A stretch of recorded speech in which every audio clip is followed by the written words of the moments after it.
찬송가 212장을 찬양하며 1월 31일 화요일 새벽 기도회를 하나님께 올려드립니다.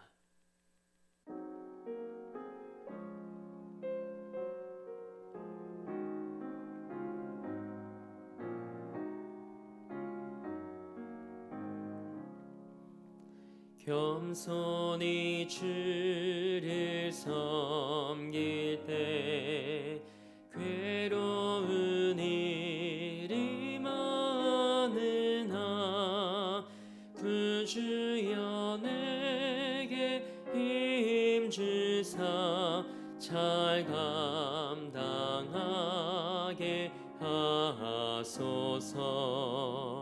인자 한 말을 가지고 사람을 감화시키며 갈 길을 잃은 무리를 잘 인도하게 하소서. 구주의 귀한 인내를 깨달아 알게 하시고 굳건한 믿음 주셔서 늘 승리하게 하소서. 장래의 영광 비추사 소망이 되게 하시며 구주와 함께 살면서 참 평강 얻게 하소서.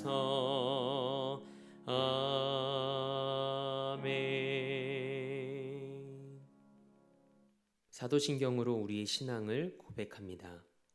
나는 전능하신 아버지 하나님, 천지의 창조주를 믿습니다.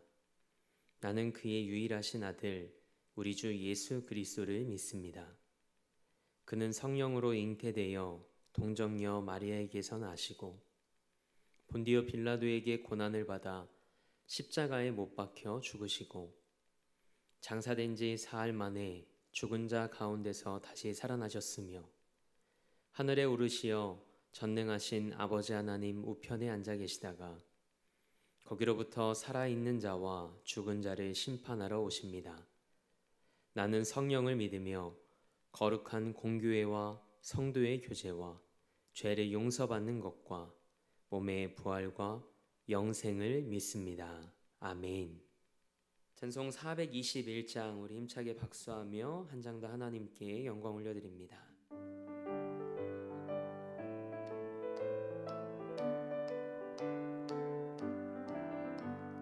내가 예수 믿고서 죄사함 받아 나의 모든 것 다 변했네. 지금 내가 가는 길 천국 길이요 주의 피로 내 죄가 씻겼네. 나의 모든 것 변하고 그 피로 구속받았네. 하나님은 나의 구원 되시오니 내게 정죄함 없겠네. 주님 밝은 빛 되사 어둠에 치니 나의 모든 것 다 변했네. 지금 내가 주 앞에 온전케 됨은 주의 공로를 의지함일세. 나의 모든 것 변하고 그 피로 구속받았네. 하나님은 나의 구원 되시오니 내게 정죄함 없겠네. 내게 성령 임하고 그 크신 사랑 나의 맘에 가득 채우며 모든 공포 내게서 물리치시니 내 맘 항상 주 안에 있겠네.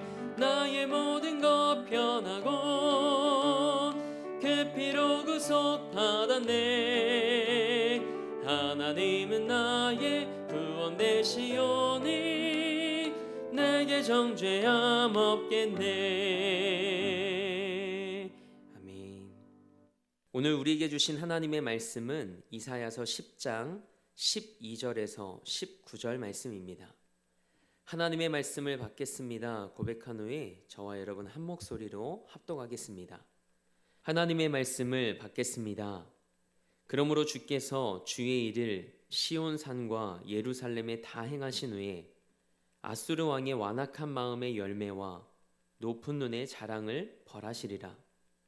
그의 말에 나는 내 손의 힘과 내 지혜로 이 일을 행하였나니 나는 총명한 자라.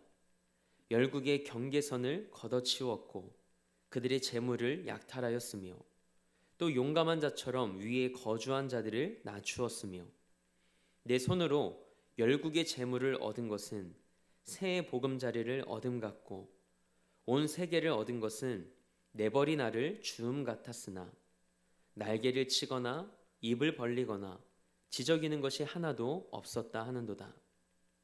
도끼가 어찌 찍는 자에게 스스로 자랑하겠으며 톱이 어찌 켜는 자에게 스스로 큰 채 하겠느냐. 이는 막대기가 자기를 드는 자를 움직이려 하며 몽둥이가 나무 아닌 사람을 들려함과 같음이로다. 그러므로 주 만군의 여호와께서 살진 자를 파리하게 하시며 그의 영화 아래에 불이 붙는 것 같이 맹렬히 타게 하실 것이라. 이스라엘의 빛은 불이 되고 그의 거룩하신 이는 불꽃이 되실 것이라. 하루 사이에 그의 가시와 찔레가 소멸되며 그의 숲과 기름진 밭의 영광이 전부 소멸되리니 병자가 점점 쇠약하여 감 같을 것이라. 그의 숲에 남은 나무의 수가 희소하여 아이라도 능히 계수할 수 있으리라. 아멘. 하나님의 말씀으로 새로운 하루를 여는 사랑하는 성도님들의 삶이 평생 하나님 앞에 쓰임받는 삶이 되길 주님의 이름으로 축복합니다. 오늘은 하나님의 하나님 되심을 인정하는 삶이라는 제목으로 하나님의 말씀 함께 나누고자 합니다. 피카소의 황소머리라는 작품이 있습니다. 이 작품은 런던의 경매장에서 293억 원에 팔렸습니다. 이 작품의 탄생은 이렇습니다. 피카소가 길을 가다가 버려진 한 고물 자전거를 발견합니다. 그 고물 자전거에서 안장과 손잡이를 떼어내죠. 그리고 안장에다가 거꾸로 그 손잡이를 붙인 겁니다. 그리고 그 이름을 황소머리라고 불렀죠. 그런데 그게 얼마에 낙찰됐다고요? 무려 293억 원입니다. 피카소의 손에 들려지기 전까지 이 자전거는 그냥 버려진 고장난 자전거에 불과했습니다. 이야기를 듣고 이런 생각이 들었습니다. 누구의 손에 들려 있는가가 중요하구나. 오늘 본문 말씀에 이와 유사한 이야기가 기록되어 있습니다. 아수르가 하나님께 돌이키지 않았던 이스라엘을 징계하는 도구로 사용됩니다. 하나님의 손에 들린 심판의 도구가 된 것이죠. 그런데 아수르는 스스로 교만해져서 자신이 누구인지를 잊어버립니다. 이에 하나님께서 선지자 이사야를 통하여 아수르에 대한 심판을 선포하시는 말씀이 오늘 본문의 말씀입니다. 하나님께서 아수르를 심판하시는 이유를 이렇게 말씀하십니다. 오늘 본문 12절 말씀입니다. 완악한 마음의 열매와 높은 눈의 자랑을 벌하시리라. 아멘. 성경은 교만을 완악한 마음, 즉 스스로 위대하게 생각하는 오만한 마음이라고 기록합니다. 그래서 하나님은 그분이 계획하신 일을 시온산과 예루살렘에 행하신 후에 아수르를 벌하시겠다고 말씀하십니다. 이 말씀은 하나님께서 비록 지금은 아수르를 이스라엘을 징계하는 도구로 사용하시지만 이후에 아수르는 그들의 교만함으로 벌을 받게 될 것이라고 말씀하시는 거죠. 13절 말씀을 보면 아수르 왕이 이렇게 말합니다. 나는 내 손의 힘과 내 지혜로 이 일을 행했다. 나는 총명한 자라고 자신을 표현합니다. 아수르는 단지 하나님의 도구로 사용되었을 뿐인데 아수르 왕은 착각해도 단단히 착각했습니다. 그러면서 이렇게까지 말합니다. 오늘 본문 14절 말씀을 함께 읽겠습니다. 내 손으로 열국의 재물을 얻은 것은 새의 보금자리를 얻음 같고 온 세계를 얻은 것은 네벌이 나를 주음 같으나 날개를 치거나 입을 벌리거나 지저귀는 것이 하나도 없었다 하는도다. 아멘. 아수르 왕은 자신이 정복한 나라들이 자신에게 저항하지도 못하고 무너져 내렸다고 이야기합니다. 마치 새의 둥지를 터는 것과 버려진 알을 줍는 것처럼 쉬웠다고 이야기를 하죠. 당연한 겁니다. 왜냐하면 하나님께서 그렇게 하셨으니까 그런 거죠. 그런데 아수르 왕은 마치 자신의 힘과 능력이 대단해서 그런 줄 알고 착각했습니다. 교만한 사람은 하나님을 인정하지 않습니다. 언제나 내가 중심입니다. 아수르 왕의 말에서 우리는 교만함을 발견할 수 있습니다. 우리도 아수르 왕처럼 착각할 때가 있지 않나요? 하나님께 간절히 기도하고 하나님이 응답해 주셨을 때 마치 내가 잘나서 내가 수고하고 애써서 얻은 결과물이라고 생각합니다. 물론 우리의 수고와 애씀과 노력도 있겠죠. 그러나 하나님이 허락하시지 않으면 안 되는 것이 우리의 인생입니다. 이 고백과 이 믿음이 우리 안에 있다면 우리는 교만과 상관없는 자가 될 수 있습니다. 하나님이 하셨습니다 라고 고백하지만 마음 한켠에서 나의 의로부터 시작되는 교만함이 싹트지 않도록 늘 하나님의 주권을 인정하는 여러분과 저의 삶이 되길 원합니다. 그런 의미에서 우리 이렇게 함께 고백해 볼까요? 역시 우리 하나님이셔. 아멘입니다. 제게 기도 부탁을 하시는 성도님들께서 기도 응답을 받은 후에 기도해 주셔서 감사하다는 메시지를 보내오실 때가 있습니다. 그럴 때마다 제가 이렇게 메시지를 보내드립니다. 역시 우리 하나님이세요.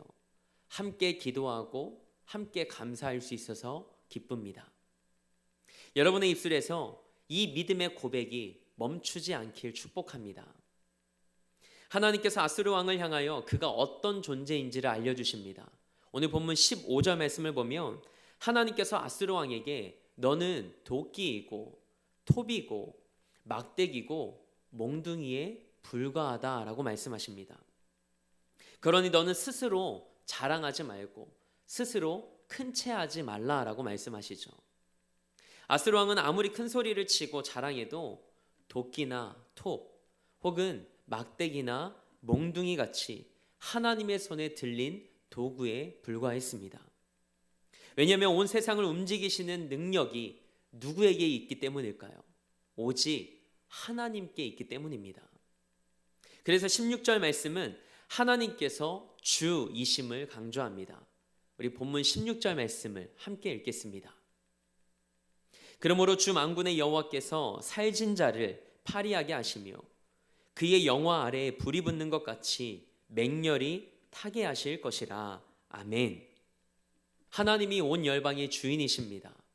그래서 성경은 하나님을 주 만군의 여호와라고 기록합니다. 여기에서 만군은 히브리어로 차바오트입니다. 하늘과 땅의 모든 권세와 군대를 지배하는 통치권자, 바로 그분이 우리 하나님이십니다. 아수르 왕은 자신에게 힘이 있고 능력이 있고 지혜가 있어서 자신이 주변 나라들을 정복했다고 자랑합니다. 그러나 선지자 이사야는 아수르 왕을 주권적으로 지배하고 계시는 분이 주 만군의 여호와이심을 선포합니다. 그리고 이어서 17절 말씀에서 이스라엘의 빛과 거룩하신 이인 여호와 하나님께서 아수르를 태우시는 불이 되시겠다고 하십니다. 가시와 찔레가 하루 사이에 소멸될 것이라고 기록되어 있는데 이 말씀은 하나님께서 아수르를 물리치시고 그분의 백성을 회복시키시겠다는 구원의 역사를 예고하시는 겁니다.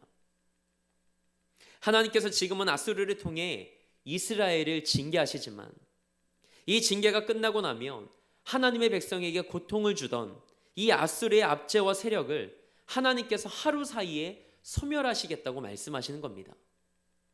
이 약속이 이사야서 37장 36절에서 성취됩니다. 여호와의 사자가 나가서 아수르 진중에서 18만 5천인을 쳤으므로 아침에 일찍이 일어나 본즉 시체뿐이라. 아멘. 하나님이 우리를 사용하신다면 놀라운 일이 일어납니다. 하나님께서 모세를 부르시고 그의 손에 지팡이를 쥐어주십니다. 그 지팡이는 보통 지팡이였습니다.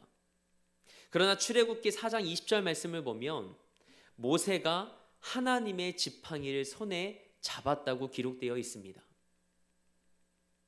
하지만 놀라운 일에 취해 하나님을 잊는 순간 우리는 사울처럼 귀하게 쓰임받다가 한순간 버림받는 존재가 될 수도 있습니다. 그 이유는 하나입니다. 교만 때문입니다. 베드로전서 5장 5절 말씀으로 오늘 말씀을 매듭짓고자 합니다. 하나님은 교만한 자를 대적하시되 겸손한 자들에게는 은혜를 주시느니라. 아멘. 하나님의 하나님 되심을 인정하는 우리 삶이 되길 원합니다. 그럴 때 하나님께서 여러분의 삶에 평생에 은혜를 베풀어 주실 줄 믿습니다. 그래서 예수님께서 다시 오시는 그날까지 하나님의 손에 들린 하나님의 은혜의 도구로 존귀하게 쓰임받는 여러분과 저의 삶이 되길 주님의 이름으로 축원합니다. 함께 기도하겠습니다. 우리 삶을 창조하시고 지금도 신실하게 인도하시는 하나님을 찬양합니다. 오늘 하나님의 말씀 앞에서 다시 한번 하나님의 하나님 되심과 주인 되심을 인정하고 고백합니다. 내가 어떤 존재인지를 기억하게 하시고 하나님의 은혜를 잊지 않게 하옵소서. 그래서 주님 다시 오시는 그날까지, 우리를 부르시는 그날까지 하나님의 손에 들려 존귀하고 아름답게 평생 쓰임받는 은혜의 도구 되게 하옵소서. 오늘도 이 나라와 열방을 위해 기도합니다. 하나님께서 이 땅과 열방의 주인이심을 고백합니다. 하나님의 때에 하나님의 방법대로 이 세대를 새롭게 하시고 회복시켜 주옵소서. 믿음의 사람들의 눈물과 무릎 기도가 하나님의 시간 속에서 응답되게 하옵소서. 우리 대림교회를 위해 기도합니다. 영혼을 구원하고 삶을 변화시키는 재단으로 하나님께 쓰임받게 하옵소서. 111의 사명을 위해 함께 기도하며 하나님의 꿈을 이루어드리는 교회 되게 하옵소서. 담임 목사님 기억해 주셔서 이 지역과 이 땅에 복음의 커다란 숲을 이뤄나가는 은혜의 도구로 사용하여 주옵소서. 오늘 부여지방에서 하나님의 말씀을 대언하십니다. 하나님, 이 집회의 모든 일정 가운데 우리 담임 목사님 붙잡아 주셔서 하나님의 은혜의 복음의 전달자로 하나님 앞에 아름답게 쓰임받을 수 있도록 은혜 허락하여 주옵소서. 그리고 우리 사랑하는 성도들의 삶과 가정과 일터에 우리 주 예수 그리스도의 은혜와 평강으로 채워 주옵소서. 오늘도 삶의 자리를 성전 삼아 미디어 예배로 이 하루를 시작합니다. 하나님의 하나님 되심을 인정하며 하나님의 은혜를 기억하는 삶으로 평생 하나님께 닳고 닳도록 존귀하게 쓰임받는 삶이 되게 하옵소서. 그렇게 일하실 하나님을 기대하며 우리 삶의 목적 되시고 이유 되신 우리 주 예수 그리스도의 이름으로 기도합니다. 아멘. 하늘에 계신 우리 아버지, 아버지의 이름을 거룩하게 하시며 아버지의 나라가 오게 하시며 아버지의 뜻이 하늘에서와 같이 땅에서도 이루어지게 하소서. 오늘 우리에게 일용할 양식을 주시고 우리가 우리에게 잘못한 사람을 용서하여 준 것 같이 우리 죄를 용서하여 주시고 우리를 시험에 빠지지 않게 하시고 악에서 구하소서. 나라와 권능과 영광이 영원히 아버지의 것입니다. 아멘.